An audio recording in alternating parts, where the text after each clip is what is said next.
Assalamualaikum warahmatullahi wabarakatuh. Perkenalkan, nama saya Dwi Aulianingsi, kelas 4B PGSD. Di sini saya akan menjelaskan tentang kompetensi inti, kompetensi dasar, dan indikator. Kompetensi inti merupakan terjemahan atau operasionalisasi standar kompetensi lulusan yang harus dimiliki mereka yang telah menyelesaikan pendidikan atau satuan pendidikan atau jenjang pendidikan tertentu.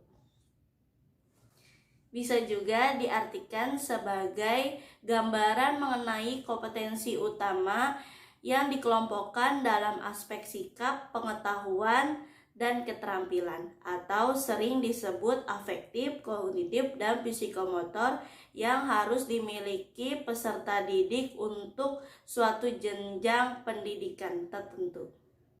Kompetensi dirancang dalam 4 kelompok yang saling berkaitan. Yang pertama, kompetensi inti 1 yang berkaitan dengan sikap spiritual. Yang kedua, kompetensi inti 2 yang berkaitan dengan sikap sosial. Yang ketiga, kompetensi inti 3 yang berkaitan dengan pengetahuan. Dan yang keempat, kompetensi inti 4 yang berkaitan dengan keterampilan.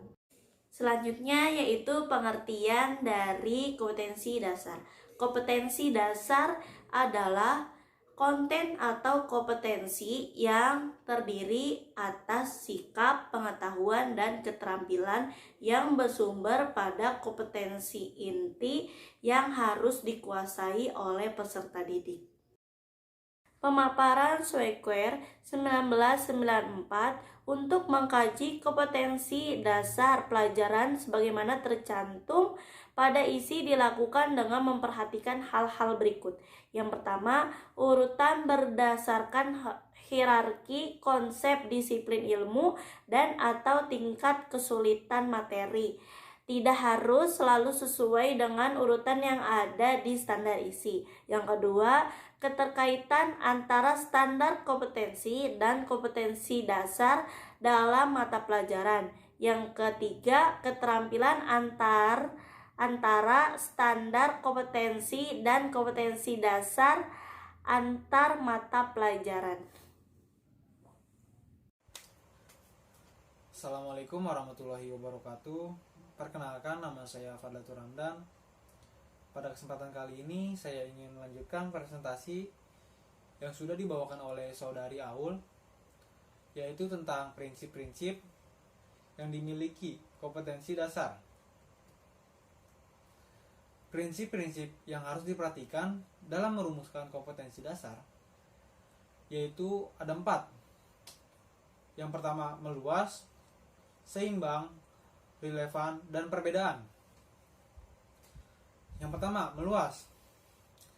Meluas yaitu seperti peserta didik memperoleh kesempatan mengembangkan pengalamannya saat pembelajaran berlangsung tentang pengetahuan, keterampilan, sikap, dan nilai secara luas. Yang kedua, ada seimbang. Seimbang artinya di mana setiap peserta kompetensi perlu dapat dicapai melalui alokasi waktu yang cukup untuk pembelajaran yang efektif. Yang ketiga, ada relevan. Maksudnya adalah di mana setiap kompetensi terkait dengan penyiapan peserta didik untuk meningkatkan mutu kehidupan melalui kesempatan pengalaman. Yang keempat, ada perbedaan.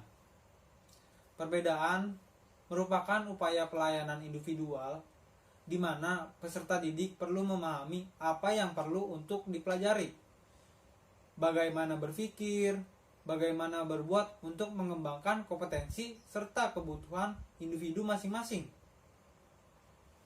Adapun syarat yang harus dipenuhi untuk dapat merumuskan kompetensi dasar yang baik. Yang pertama, ada rumusan tujuan yang dibuat harus berpusat pada siswa, mengacu kepada perubahan tingkah laku subjek pembelajaran yaitu siswa sebagai peserta didik. Yang kedua, ada rumusan kompetensi dasar harus mencerminkan tingkah laku operasional, yaitu tingkah laku yang dapat diamati dan diukur, yang dirumuskan dengan menggunakan kata-kata operasional. Yang ketiga ada rumusan kompetensi dasar harus berisikan makna dari pokok bahasan atau materi pokok yang akan diajarkan pada saat kegiatan belajar mengajar. Indikator. Indikator merupakan penanda kompetensi dasar yang ditandai oleh perubahan perilaku yang dapat diukur mencakup sikap, pengetahuan, dan keterampilan. Indikator dikembangkan sesuai dengan karakteristik peserta didik, mata pelajaran, satuan pendidikan, dan dirumuskan dalam kata kerja operasional yang terukur atau dapat diobservasi. Pengembangan indikator juga memerlukan informasi karakteristik peserta didik yang unik dan beragam. Peserta didik memiliki keragaman dalam inteligensi dan gaya belajar. Oleh karena itu, indikator selayaknya mampu mengakomodir keragaman tersebut, sehingga peserta didik dengan karakteristik yang unik selayaknya diakomodir dengan penilaian yang sesuai, sehingga kompetensi siswa dapat terukur secara profesional. Karakteristik sekolah juga dan daerah menjadi acuan dalam pengembangan indikator, karena target pencapaian sekolah tidak sama. Sekolah yang berkategori tertentu yang melebihi standar minimal dapat mengembangkan indikator lebih tinggi, termasuk sekolah bertaraf internasional dapat mengembangkan indikator dari SK dan KD.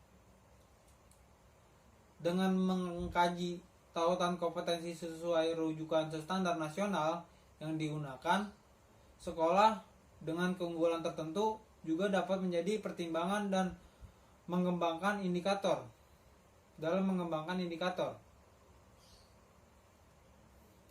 Adapun ciri-ciri indikator, yang pertama adalah konsisten dengan standar kompetensi mata pelajaran. Yang kedua, dinyatakan dengan jelas. Yang ketiga, dapat diukur dengan jelas. Yang keempat, realistik dan dapat dilakukan. Yang kelima, sesuai dengan tingkat berpikir peserta didik. Yang keenam, dapat dicapai dalam kurun waktu yang tersedia. Dalam merumuskan indikator perlu diperhatikan beberapa ketentuan, seperti setiap kompetensi dasar dikembangkan sekurang-kurangnya menjadi 3 indikator. Yang kedua, keseluruhan indikator memenuhi tuntunan kompetensi yang tertuang dalam kata kerja yang digunakan dalam SK dan KD. Yang ketiga, indikator yang dikembangkan harus menggambarkan hierarki kompetensi. Yang keempat, rumusan indikator sekurang-kurangnya mencakup 2 aspek, yaitu tingkatan kompetensi dan materi pembelajaran. Yang kelima, ada indikator harus dapat mengakomodir karakteristik mata pelajaran sehingga menggunakan kata-kata operasional yang sesuai. Yang keenam, ada rumusan indikator dapat dikembangkan menjadi beberapa indikator penilaian yang mencakup ranah kognitif, efektif, dan psikomotorik. Sekian presentasi dari kami, kurang lebihnya mohon maaf. Billahi taufiq wa hidayah. Wassalamualaikum warahmatullahi wabarakatuh.